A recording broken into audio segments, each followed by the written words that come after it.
Hello friends, today I'll be sharing how to make smoothie recipes for weight loss at home.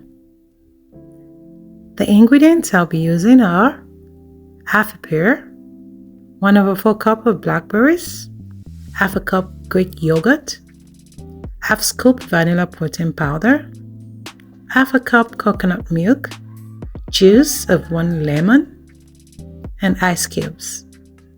Combine all the ingredients in a blender and blend until smooth and creamy.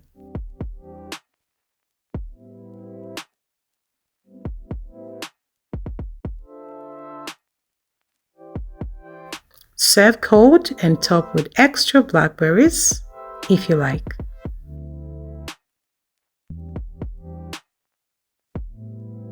This smoothie is rich in antioxidants, it's creamy in texture, and it's full of flavor.